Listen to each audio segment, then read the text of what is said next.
Perjalanan bangsa Indonesia menuju kemerdekaan merupakan kisah panjang yang dipenuhi pengorbanan, perjuangan, dan tekad yang kuat untuk melepaskan diri dari belenggu penjajahan. Selama berabad-abad, wilayah Nusantara berada di bawah kekuasaan bangsa asing yang datang dengan tujuan menguasai sumber daya alam, serta jalur perdagangan strategis. Penjajahan tersebut tidak hanya berdampak pada ekonomi, tetapi juga memengaruhi kehidupan sosial, politik, dan budaya masyarakat. Sejak abad ke-17, kekuasaan kolonial di wilayah Nusantara didominasi oleh perusahaan dagang Belanda, yaitu Verenigde Oost-Indische Compagnie, atau yang dikenal sebagai VOC. Perusahaan ini mendapatkan hak istimewa dari pemerintah Belanda untuk melakukan monopoli perdagangan, membentuk tentara sendiri, bahkan mengatur pemerintahan di wilayah jajahan.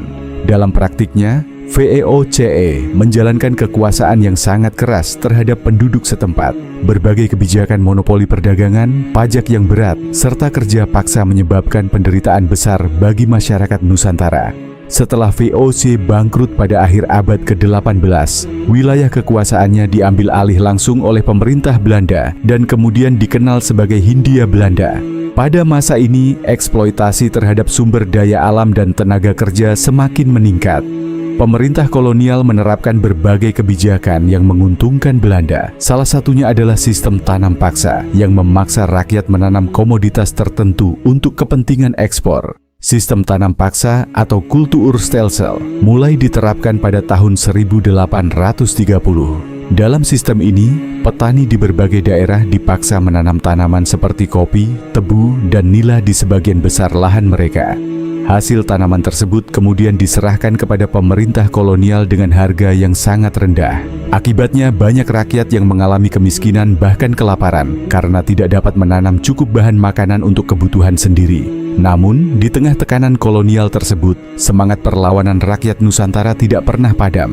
Berbagai perlawanan terjadi di berbagai daerah, dipimpin oleh tokoh-tokoh lokal yang menentang kekuasaan kolonial. Di Jawa misalnya, terjadi perang besar yang dipimpin oleh Pangeran Diponegoro pada tahun 1825 sampai 1830. Perang ini dikenal sebagai Perang Jawa dan merupakan salah satu perlawanan terbesar terhadap Belanda pada abad ke-19. Perlawanan lain juga terjadi di wilayah Sumatera Barat yang dipimpin oleh Tuanku Imam Bonjol dalam konflik yang dikenal sebagai Perang Padri. Sementara itu di Aceh, rakyat setempat melakukan perlawanan panjang terhadap Belanda dalam Perang Aceh yang berlangsung selama puluhan tahun dan melibatkan tokoh-tokoh penting seperti Teuku Umar dan Cut Nyak Dien. Walaupun banyak perlawanan rakyat yang akhirnya dapat dipadamkan oleh kekuatan militer Belanda, perjuangan tersebut meninggalkan warisan penting berupa semangat nasionalisme dan kesadaran akan pentingnya persatuan dalam melawan penjajah. Seiring berjalannya waktu, bentuk perjuangan rakyat Indonesia juga mulai mengalami perubahan. Jika sebelumnya perjuangan dilakukan melalui perlawanan bersenjata di berbagai daerah, maka pada awal abad ke-20 muncul gerakan nasional yang lebih terorganisasi. Awal abad ke-20 sering disebut sebagai masa kebangkitan nasional Indonesia.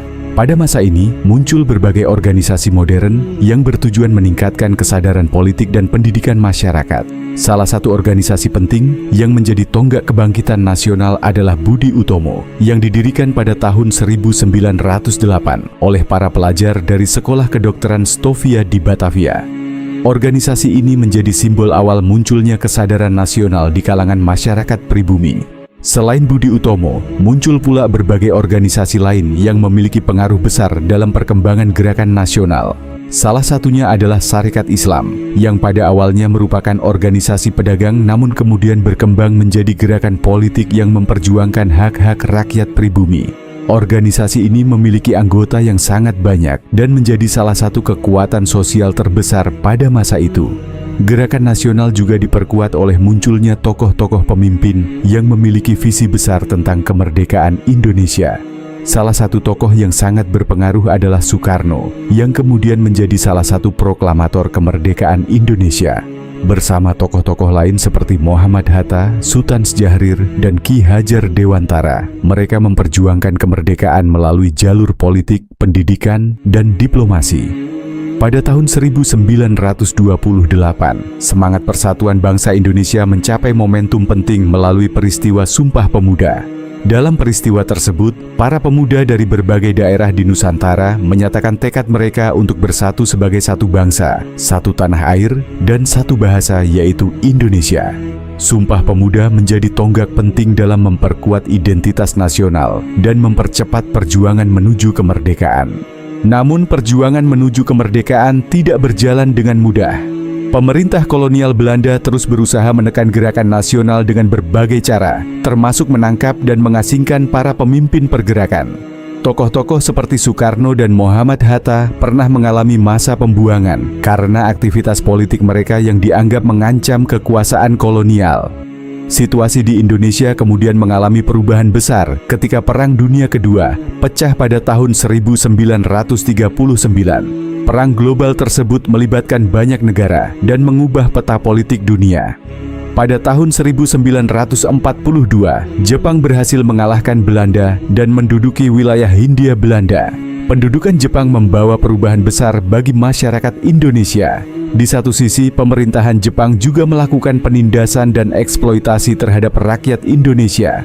Namun di sisi lain, Jepang memberikan ruang bagi para pemimpin nasional Indonesia untuk terlibat dalam berbagai organisasi yang bertujuan mempersiapkan kemerdekaan. Hal ini secara tidak langsung membuka kesempatan bagi para tokoh pergerakan untuk mempersiapkan dasar-dasar negara Indonesia merdeka. Pada masa pendudukan Jepang, dibentuk berbagai badan yang berkaitan dengan persiapan kemerdekaan. Salah satunya adalah Badan Penyelidik Usaha-Usaha Persiapan Kemerdekaan Indonesia atau BPEU-PKI. Badan ini dibentuk pada tahun 1945 dan bertugas merumuskan dasar-dasar negara serta rancangan konstitusi bagi Indonesia merdeka. Melalui sidang-sidang BPEU-PKI, para tokoh nasional mendiskusikan berbagai gagasan tentang bentuk negara, dasar ideologi, serta sistem pemerintahan yang akan diterapkan. Dalam salah satu sidang tersebut, Soekarno menyampaikan gagasan mengenai dasar negara yang kemudian dikenal sebagai Pancasila.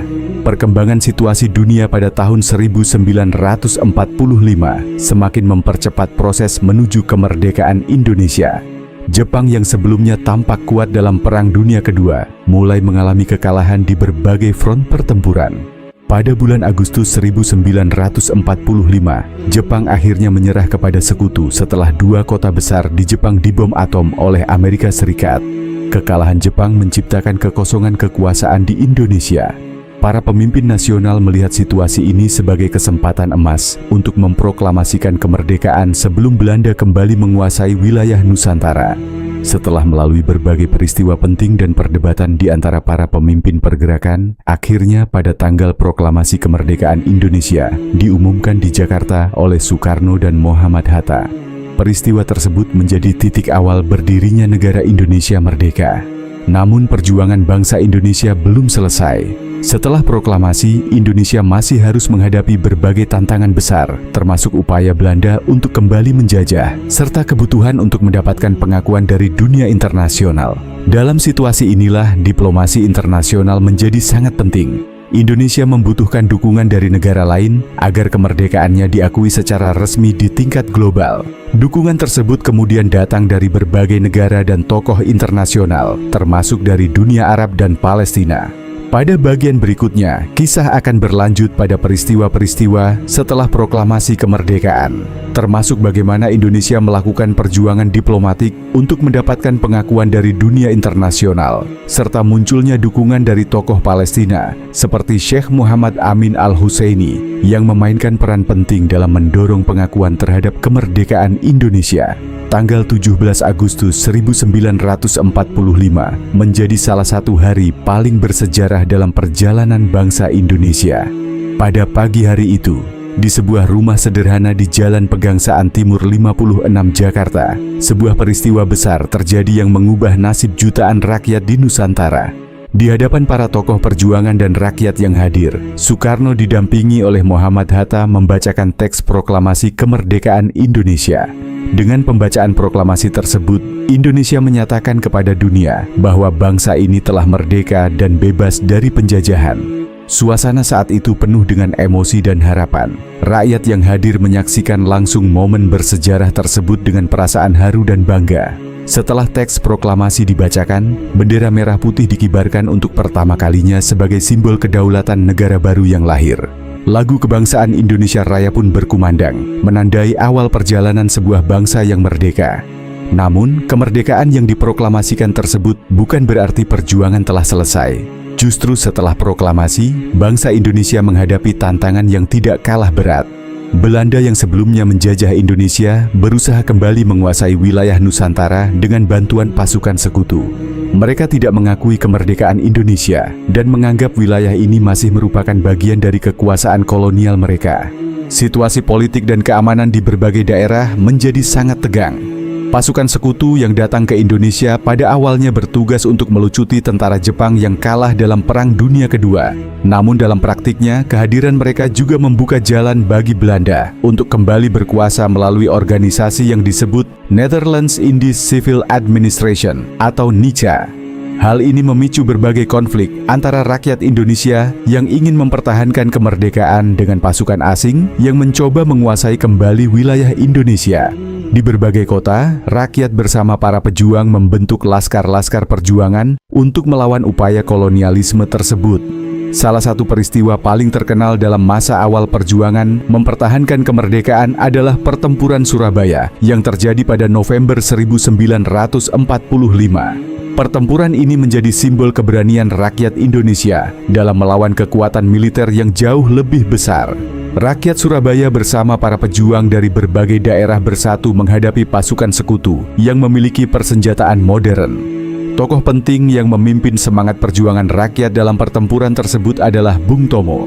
Melalui pidato-pidatonya yang penuh semangat di radio, ia berhasil membakar semangat rakyat untuk mempertahankan kemerdekaan. Seruan perjuangannya menggema di seluruh kota dan menjadi simbol keberanian bangsa Indonesia.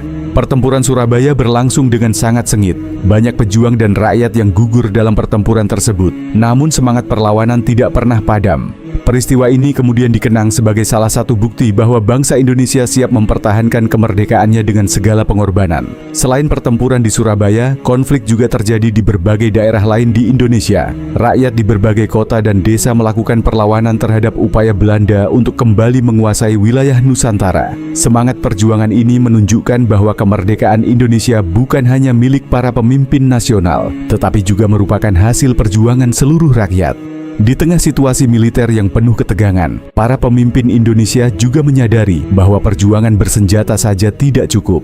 Mereka perlu melakukan upaya diplomasi agar kemerdekaan Indonesia diakui oleh dunia internasional. Tanpa pengakuan internasional, posisi Indonesia akan tetap lemah dalam menghadapi tekanan politik dari negara-negara kolonial.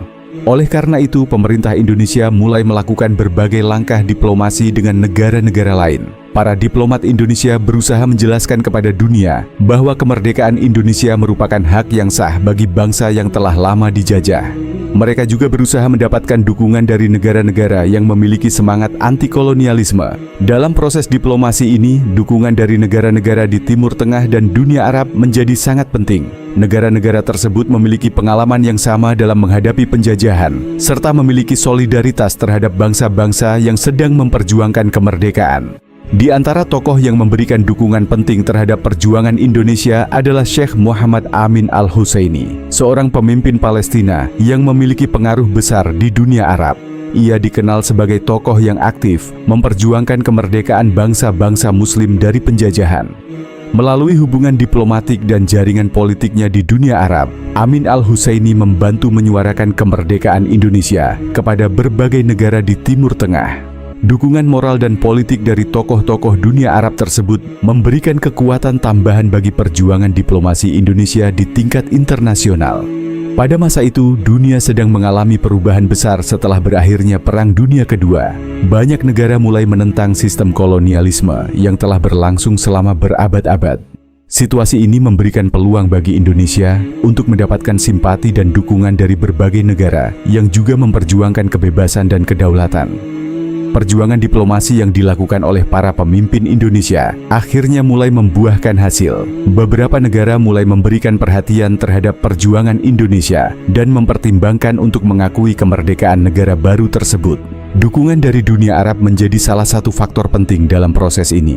Pada bagian berikutnya, kisah perjuangan ini akan berlanjut dengan cerita tentang bagaimana diplomasi Indonesia berkembang di tingkat internasional, serta bagaimana negara-negara Arab mulai memberikan pengakuan resmi terhadap kemerdekaan Indonesia.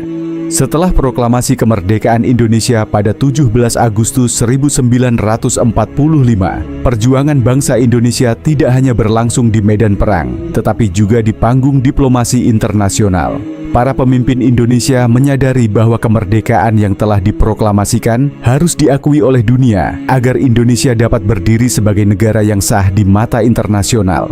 Pada masa itu, situasi politik dunia sedang berubah setelah berakhirnya Perang Dunia Kedua.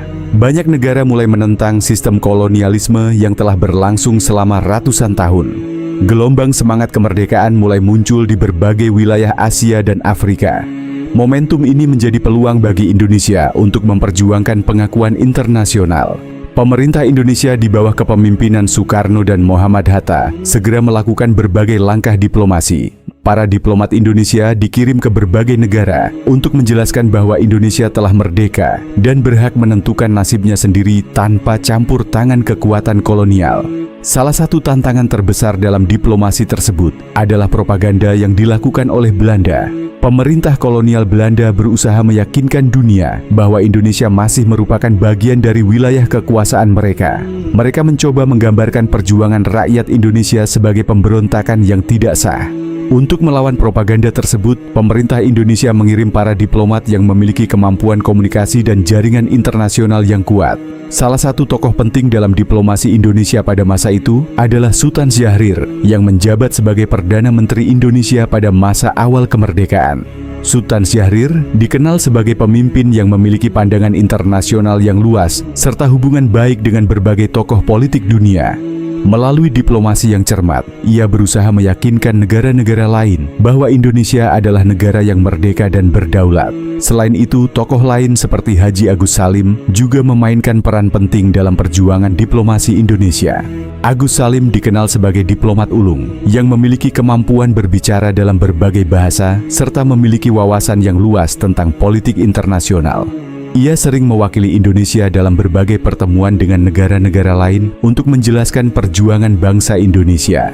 Perjuangan diplomasi Indonesia juga melibatkan berbagai organisasi internasional yang mulai terbentuk setelah Perang Dunia Kedua. Salah satu organisasi internasional yang memiliki pengaruh besar pada masa itu adalah Perserikatan Bangsa-Bangsa. Indonesia berusaha membawa isu kemerdekaannya ke forum internasional agar mendapat perhatian dunia. Sementara itu, konflik antara Indonesia dan Belanda terus berlangsung di lapangan. Belanda melancarkan berbagai operasi militer untuk menguasai kembali wilayah Indonesia. Serangan-serangan militer tersebut kemudian dikenal sebagai agresi militer Belanda I dan agresi militer Belanda II. Tindakan militer Belanda ini justru menarik perhatian dunia internasional. Banyak negara mulai melihat bahwa Belanda berusaha mempertahankan sistem kolonial yang sudah tidak sesuai dengan semangat zaman. Tekanan internasional terhadap Belanda semakin meningkat. Dalam situasi tersebut, dukungan dari negara-negara lain menjadi sangat penting bagi Indonesia. Salah satu kawasan yang memberikan dukungan kuat terhadap kemerdekaan Indonesia adalah dunia Arab dan Timur Tengah. Negara-negara di kawasan tersebut memiliki pengalaman yang sama dalam menghadapi kolonialisme, sehingga mereka menunjukkan solidaritas terhadap perjuangan bangsa Indonesia. Di antara tokoh yang berperan dalam menyuarakan kemerdekaan Indonesia di dunia Arab adalah Syekh Muhammad Amin Al-Husaini. Ia merupakan pemimpin Palestina yang memiliki pengaruh besar di kalangan negara-negara Arab pada masa itu. Melalui jaringan politik dan diplomatiknya, Amin Al-Husaini membantu memperkenalkan perjuangan kemerdekaan Indonesia kepada dunia Arab. Ia mendorong para pemimpin negara Arab untuk memberikan dukungan terhadap Indonesia, serta mengakui kemerdekaan negara baru tersebut.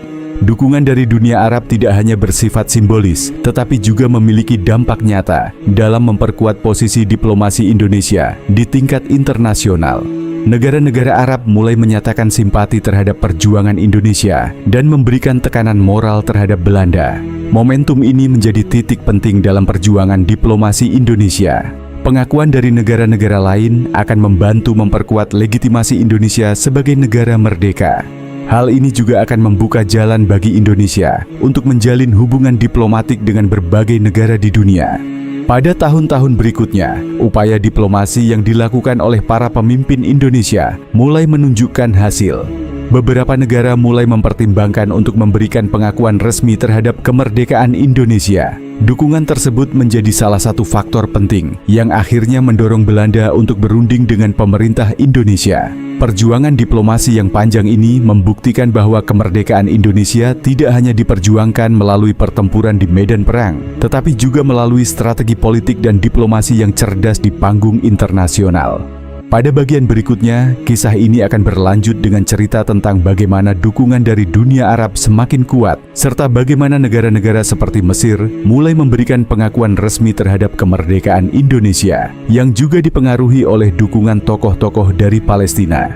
Pada masa awal kemerdekaan Indonesia, perjuangan bangsa ini tidak hanya diperjuangkan oleh rakyat di dalam negeri, tetapi juga mendapat perhatian dari berbagai tokoh dan negara di luar negeri. Salah satu dukungan penting datang dari kawasan Timur Tengah, khususnya dari tokoh-tokoh yang memiliki pengaruh besar di dunia Arab.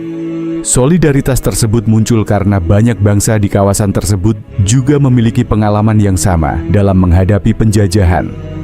Di antara tokoh yang dikenal memberikan dukungan terhadap kemerdekaan Indonesia adalah Syekh Muhammad Amin Al-Husseini. Ia merupakan seorang ulama dan pemimpin Palestina yang memiliki pengaruh luas di dunia Arab pada masa itu. Sebagai tokoh yang aktif memperjuangkan kemerdekaan bangsa-bangsa dari kolonialisme, ia melihat perjuangan Indonesia sebagai bagian dari perjuangan yang lebih besar melawan penindasan dan penjajahan. Setelah mendengar kabar tentang proklamasi kemerdekaan Indonesia, Amin Al-Husseini menyampaikan dukungannya kepada bangsa Indonesia. Ia menggunakan jaringan politik dan diplomatiknya untuk menyebarkan kabar tentang kemerdekaan Indonesia kepada negara-negara Arab. Melalui pidato, pertemuan politik, serta komunikasi dengan para pemimpin Timur Tengah, ia mendorong negara-negara di kawasan tersebut untuk memberikan dukungan kepada Indonesia. Pada masa itu, informasi mengenai perjuangan Indonesia tidak mudah tersebar secara cepat seperti pada era modern. Oleh karena itu, peran tokoh yang memiliki pengaruh internasional sangat penting dalam menyampaikan pesan kepada dunia. Amin Al-Husseini memanfaatkan pengaruhnya untuk menjelaskan kepada dunia Arab bahwa Indonesia adalah bangsa yang sedang berjuang mempertahankan kemerdekaannya dari upaya kolonial Belanda. Dukungan tersebut kemudian mulai mendapat perhatian dari berbagai negara di Timur Tengah. Banyak pemimpin Arab yang merasa simpati terhadap perjuangan Indonesia karena mereka juga memiliki sejarah panjang dalam menghadapi dominasi kekuatan kolonial Barat. Solidaritas tersebut semakin kuat karena adanya ikatan budaya dan keagamaan yang menghubungkan masyarakat di kawasan Asia dan Timur Tengah. Melalui berbagai pertemuan diplomatik dan komunikasi politik, para pemimpin Arab mulai membicarakan kemungkinan memberikan pengakuan terhadap kemerdekaan Indonesia. Dukungan moral dari dunia Arab memberikan kekuatan tambahan bagi perjuangan diplomasi Indonesia yang sedang berusaha mendapatkan pengakuan internasional. Salah satu negara yang akhirnya memberikan pengakuan penting terhadap kemerdekaan Indonesia adalah Mesir. Negara tersebut menjadi salah satu yang pertama secara resmi mengakui kemerdekaan Indonesia pada tahun 1947. Pengakuan dari Mesir menjadi langkah penting karena negara tersebut memiliki pengaruh besar di dunia Arab serta memiliki hubungan diplomatik yang luas. Pengakuan dari Mesir kemudian diikuti oleh negara-negara Arab lainnya.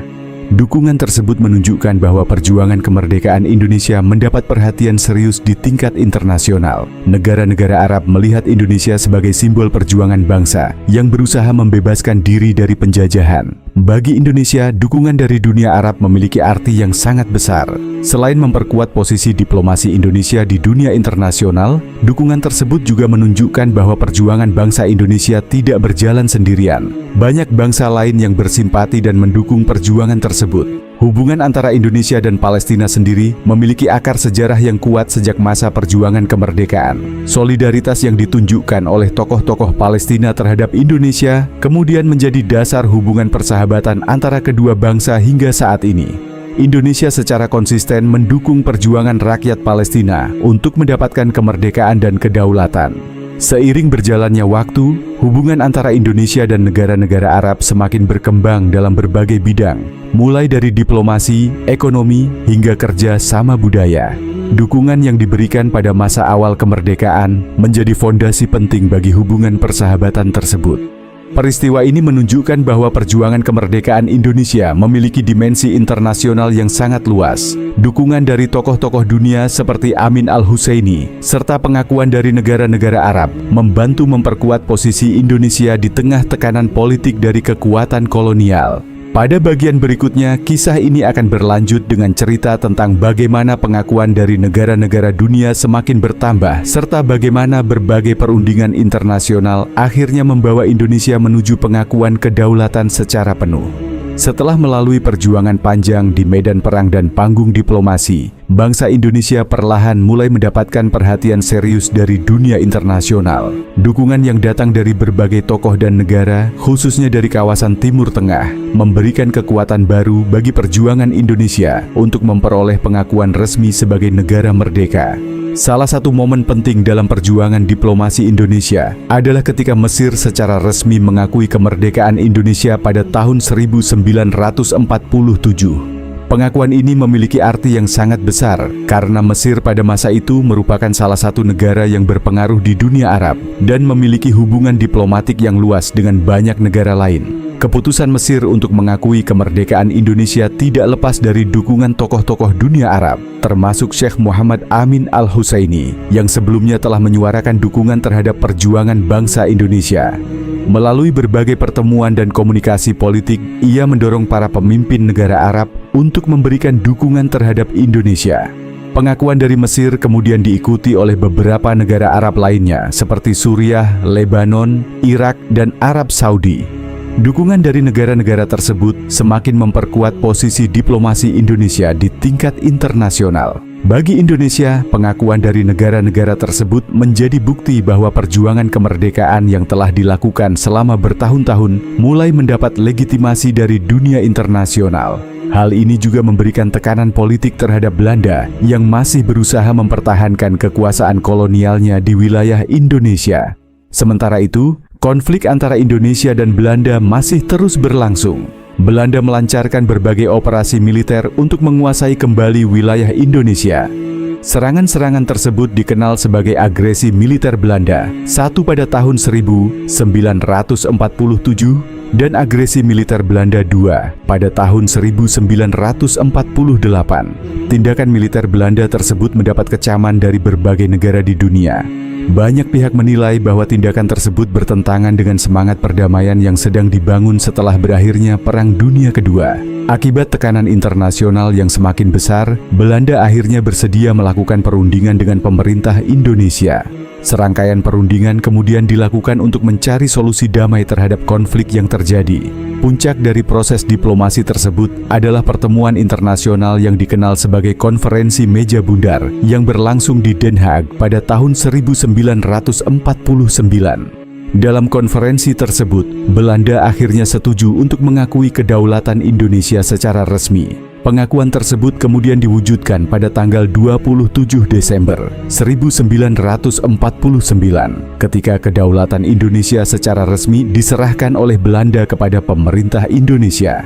Peristiwa tersebut menandai berakhirnya secara resmi masa penjajahan Belanda di Indonesia dan menjadi titik penting dalam sejarah bangsa. Setelah perjuangan panjang yang penuh pengorbanan, Indonesia akhirnya diakui sebagai negara merdeka dan berdaulat di mata dunia. Namun perjalanan bangsa Indonesia tidak berhenti sampai di sana. Kemerdekaan yang telah diperoleh harus diisi dengan pembangunan, persatuan dan kerja keras untuk menciptakan masa depan yang lebih baik bagi seluruh rakyat. Hubungan yang terjalin antara Indonesia dan negara-negara Timur Tengah sejak masa perjuangan kemerdekaan juga terus berkembang hingga saat ini. Solidaritas yang pernah diberikan oleh tokoh-tokoh seperti Syekh Muhammad Amin Al-Husseini serta dukungan dari berbagai negara Arab menjadi bagian penting dari sejarah persahabatan tersebut. Indonesia sendiri hingga kini tetap menunjukkan komitmennya dalam mendukung perjuangan rakyat Palestina untuk memperoleh kemerdekaan dan kedaulatan. Sikap ini sering dipandang sebagai bentuk balas jasa sejarah atas dukungan yang pernah diberikan oleh tokoh-tokoh Palestina terhadap perjuangan kemerdekaan Indonesia. Sejarah perjuangan kemerdekaan Indonesia merupakan kisah tentang keberanian, persatuan dan tekad yang kuat dari sebuah bangsa yang ingin menentukan nasibnya sendiri. Dari perlawanan rakyat terhadap penjajahan, perjuangan diplomasi di panggung internasional, hingga dukungan dari tokoh-tokoh dunia seperti Syekh Muhammad Amin Al-Husaini, semuanya menjadi bagian dari perjalanan panjang menuju kemerdekaan. Dukungan dari dunia Arab serta pengakuan dari negara-negara seperti Mesir menunjukkan bahwa perjuangan Indonesia tidak hanya menjadi perhatian rakyatnya sendiri, tetapi juga mendapat simpati dari bangsa-bangsa lain yang mencintai kebebasan. Kisah ini mengajarkan bahwa kemerdekaan tidak pernah datang dengan mudah. Ia diperoleh melalui perjuangan, pengorbanan, dan kerjasama dari banyak pihak. Sejarah tersebut juga mengingatkan bahwa solidaritas antar bangsa dapat menjadi kekuatan besar dalam menghadapi ketidakadilan dan penindasan. Dengan memahami sejarah ini, generasi masa kini diharapkan dapat menghargai perjuangan para pendahulu serta menjaga persatuan bangsa, karena kemerdekaan yang telah diperoleh dengan susah payah harus terus dijaga dan diwariskan kepada generasi yang akan datang.